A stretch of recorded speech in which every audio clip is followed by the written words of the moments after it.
Hi friends, आज बघा मी बनवणार आहे बदाम शेक। त्याच्यासाठी मी बदाम शेकसाठी सर्व साहित्य लागणार आणलेलं आहे। दूध पुडा पण आणलेला आहे बघा। काय घरात शिल्लक दूध नव्हतं राहिलेलं, त्यामुळे दूध पुडा आणलेला आहे। चला तर आता बघा मी बनवते बदाम शेक। मी पण पहिल्यांदाच बनवणार आहे, कसं होतंय जमतोय की नाही काय माहित। चला तर बघूया, ट्राय तर करून बघा। आता इथे बदाम शेक बनवण्यासाठी मी एक पातेलं घेतलेलं आहे। याच्यामध्ये आता दूध ओतते। पातेलं मी ओलं करून घेतलेलं आहे।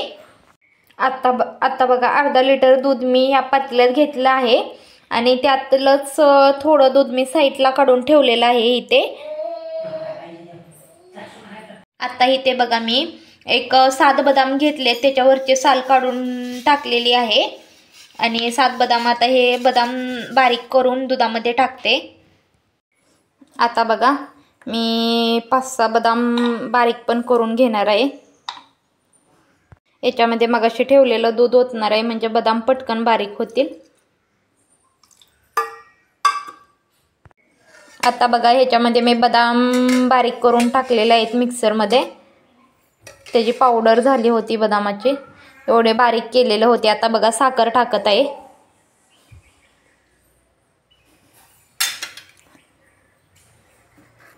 साखर टाकते बघा, एवढी मी साखर घेतलेली आहे।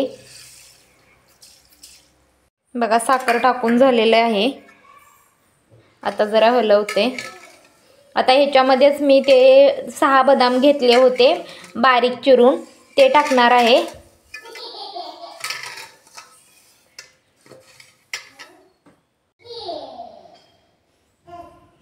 बघा हे 6 बदाम मी बारीक केलेले होते।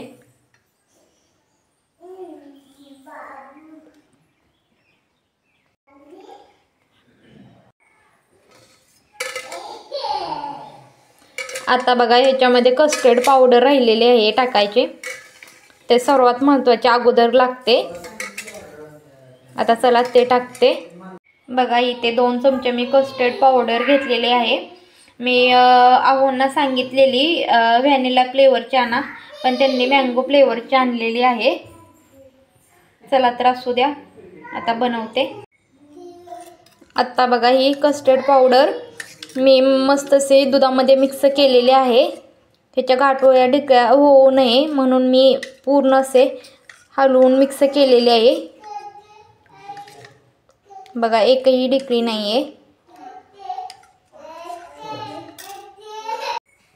बघा आता मी दूध ठेवलेलं आहे गॅसवरती, मीडियम फ्लेवरती।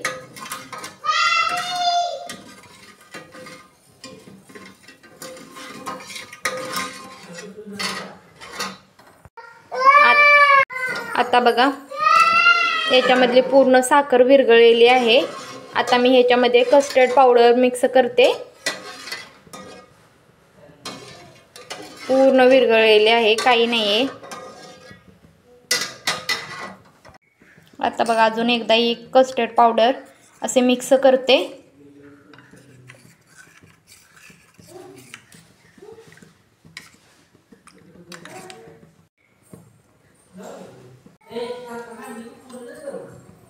आता बघा कस्टर्ड पावडर मिक्स करते मी। मिक्स केल्यानंतर लगेच हलवून घ्यायचं आहे। लगेच मिक्स करायचे आहे, त्याच्या गाठोड्या होणार नाहीत त्यामुळे। बघा असे मी मिक्स करून घेत आहे, नाहीतर लगेच हे खाली चिटकते।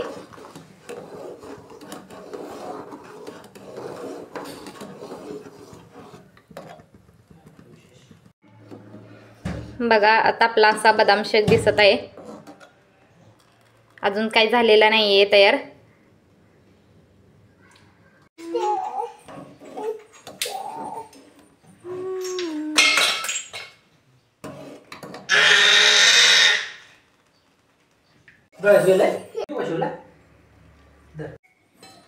आता बघा बदाम शेक झालेला आहे। आता हे फ्रीज मध्ये ठेवते, थोड्या वेळाने घेते, बघू कसा लागतोय। बघा कसा दिसत आहे। चला आता थोड्या वेळाने बघते कसा झाला। आता ठेवते फ्रीज मध्ये।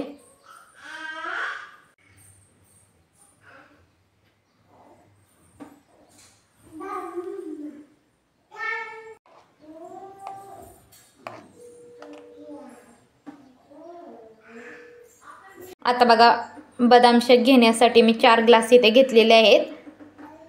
बघा हे का इथं चौघांना पण घेतलेला आहे. बघा कसा झालाय बदाम शेक.